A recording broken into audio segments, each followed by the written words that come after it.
So in the previous video, we saw how to customize the header with the tooltip, with the renderer, with a custom label function.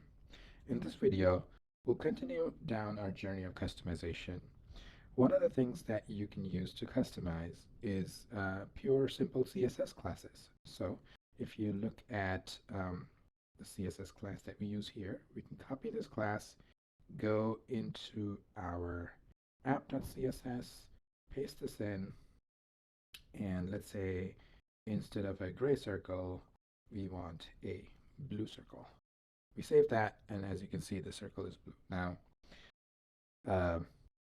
you don't have to copy the entire class. You can just remove this, and it will still work. And the reason is, if you look at the sequence of imports, we moved our app CSS after the core grid CSS. So what that means is anything that we define in our CSS, it's going to go override what's defined in the core CSS.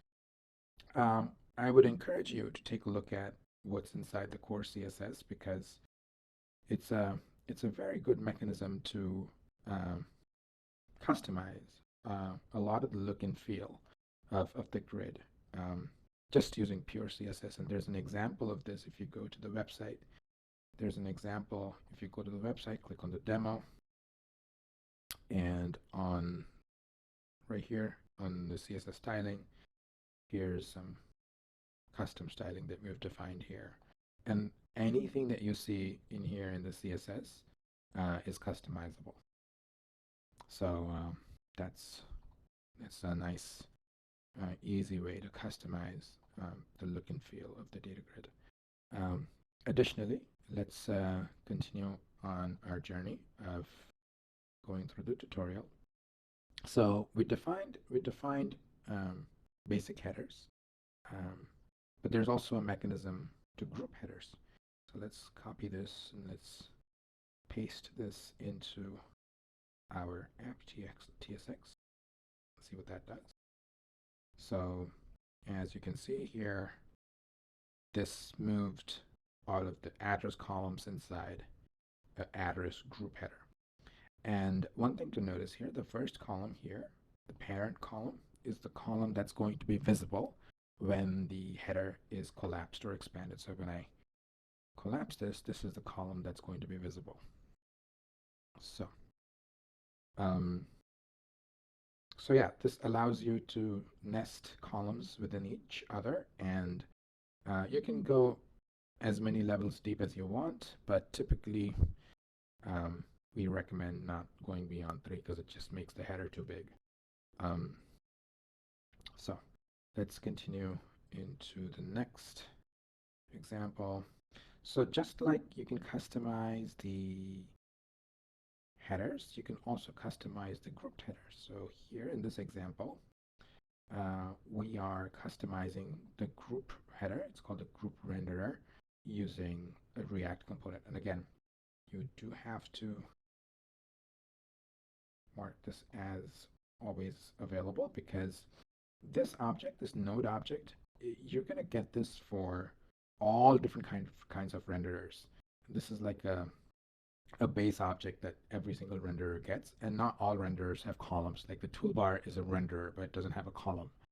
But a column group is always going to have a column, so you can force that there. So that's that. Once that's done, you can see this is using a custom renderer altogether for the column with just that one line of code. And again, you can bring in anything you want here. It could be a material component, a component that you write yourself. You can even have callbacks to functions here.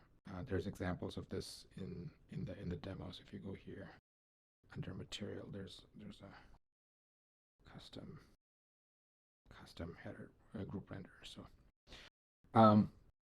moving on, let's take a look at additional customizations that can be made here. So let's just copy this.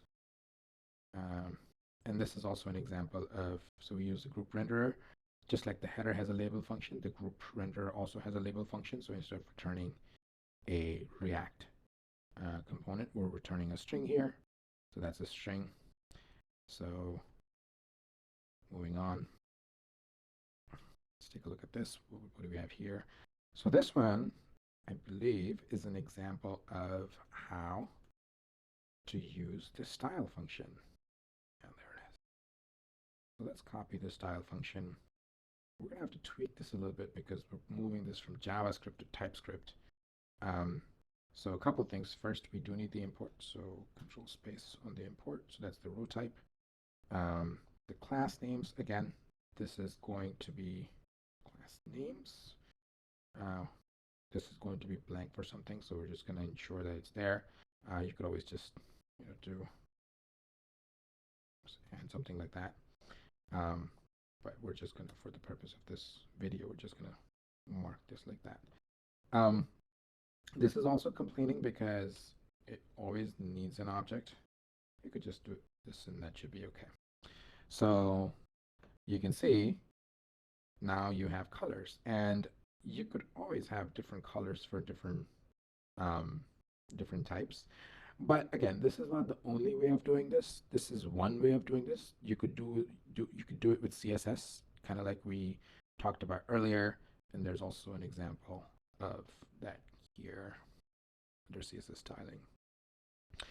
And again, you can click on the view source to look at the source for this, but you can customize cells just using CSS or using callback functions. Whatever is easier. There's no set recommendation. The idea is, we want to give you the flexibility and you can choose whatever works for you. So that's how you customize the look and feel.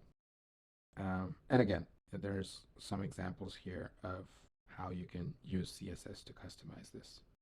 So that's, again, you can look at this tutorial for additional information, but at a high level, this is how you would go about customizing the headers and the column groups.